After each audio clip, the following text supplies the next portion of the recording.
Hello दोस्तों, नमस्ते, जय माता दी। मैं अपने चैनल में प्रताप गुड़े ब्लॉग 70 में आप लोग का स्वागत करती हूँ। छोटा सा बेटी विवाह गीत प्रस्तुत करने जा रहे हैं। उसको कैसा लगे कमेंट में जरूर बताइएगा। बैठी हमारे यहाँ पत्थर बहुत पड़ा है, बहुत ठंड हो रही है।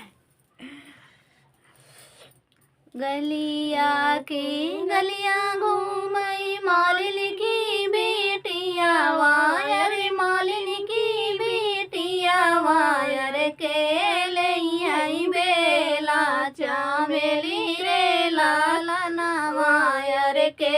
लई बेला चामेली रे लालना घोड़ावा चढ़ला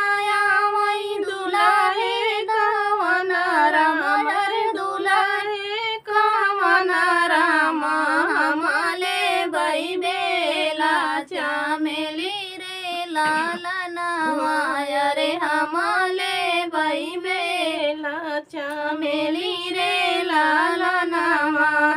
फूलावा जो लाई के नी पिया वाला वटले अरे पिया वाला वटले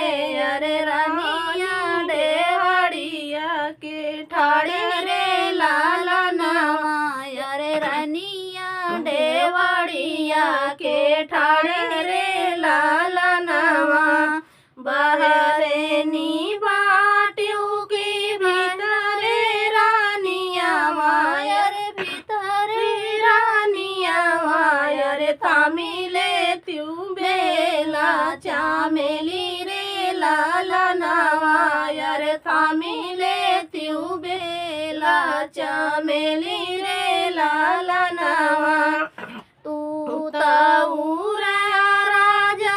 अपनी नौकरिया अरे अपनी नौकरिया अरे कहाँ पाया बेला चामेली रे लालना अरे कहाँ पाया बेला चामेली रे लालना तोहरे फूलवरिया रानी मालिनी बेटिया वायर, मालिनी बेटिया वायर वहीं पाए बेला चामेली रे लालना वायर वहीं पाए बेला चामेली रे लालना धाऊ तुम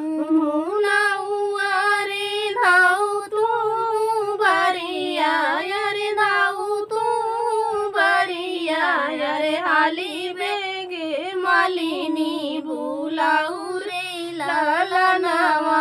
अरे हाली बेगे मालिनी बुलाऊ रे लालना आई मालिनी आया गानावा में बैठाई अरे गानावा में बैठाई अरे के सारानी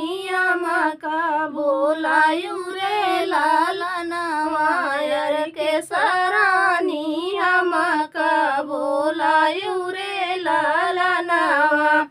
हमारे तो राजा रहे पुलिस कई नौकरिया अरे पुलिस कई नौकरिया अरे कैसे ली हूँ मालिनी बेला माई रे लालना अरे कैसे ली हूँ मालिनी बेला माई रे लालना हम ताऊरा रे रानी अपनी फूलावरिया अरे अपनी फूलावरिया अरे रोकी रोकी लरिया माँ चामई रे लालना अरे रोकी रोकी लरिया माँ चामई रे लालना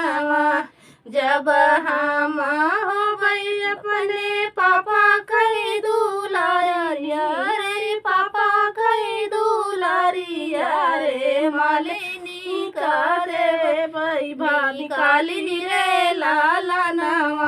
अरे मालिनी का दे बहनी कालिनी रे लालना जब हम हो गई अपने पापा कर दुलारुआ अरे पापा कर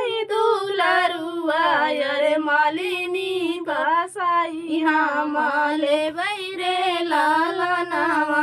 अरे मालिनी बसाई हम ले बैरे लाला नामा